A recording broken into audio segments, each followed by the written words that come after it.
Hi, and welcome to the 10 square metre workshop.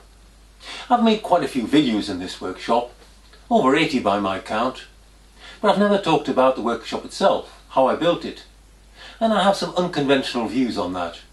Coming up after this.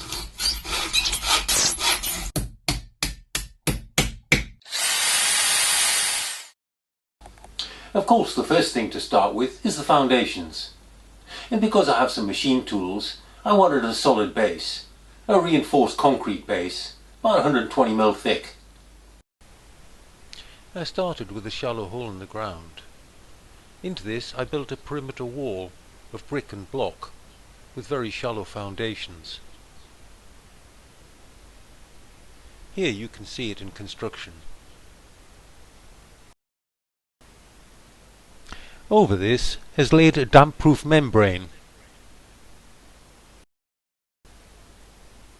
This is then filled with a concrete mix, with a grid of steel bars to act as reinforcing. Here you can see it being puddled flat. All the timber used in the construction was 2x4 studding. Not only is this made for the job, it's the cheapest possible way to buy timber. It's a commodity. Very difficult for suppliers to charge more than the going rate. And get it as long a length as you can. It saves on waste. The timber frames will sit on top of these walls.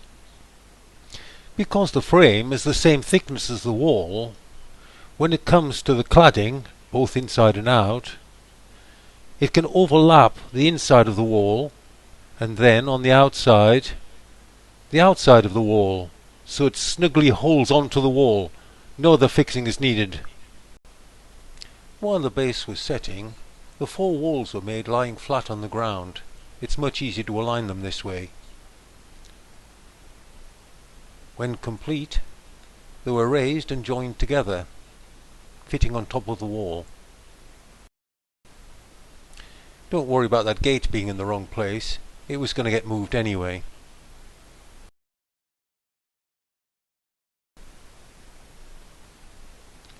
Once the walls are up, it's time for the roof trusses. These are made in position. Firstly, the cross pieces are put in position, and then the ridge pole is mounted between the two ends. Lastly, the leaning rafters are screwed firmly into these parts.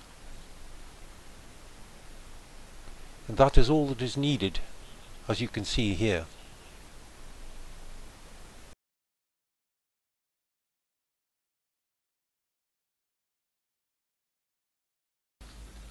You will note there's no noggins, reinforcing or bracing used in the construction. And that's because of the way I'm building it.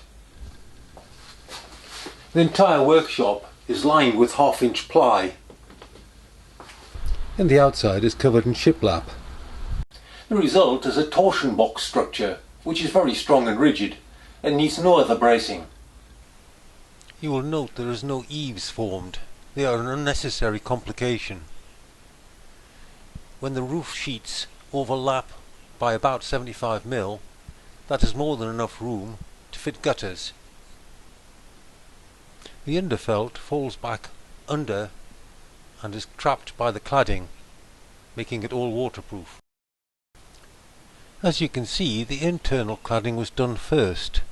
This allows the internal wiring to be done from the outside, much easier. The roof was then felted and tiled before the cladding was added to the outside of the building. You will note that my workshop has a garden tool extension at the front. Windows are in the eaves at both ends. This gives plenty of light and doesn't take up valuable wall space. It's also more secure. Gutters were fitted and the water collected for garden use. The porch area not only gives you shelter while you're opening the door and keeping rain out, it gives a space inside to hold my milling machine. Sizing is important. I made this workshop exactly 2 sheets long, on the roof that is, and 3 widths wide, so 6 sheets make the roof. Here are a couple of views from earlier days. Using 1/2-inch ply on the wall may seem like an expense, but it means you can mount whatever you want where you want. The floor's thermoplastic tiles. Another expense, but much nicer than having bare concrete. Looks pretty bare compared to today. Did I get it all right? Certainly not. For example, power sockets. I seem to be adding more every year. I should have just liberally sprinkled it from the start.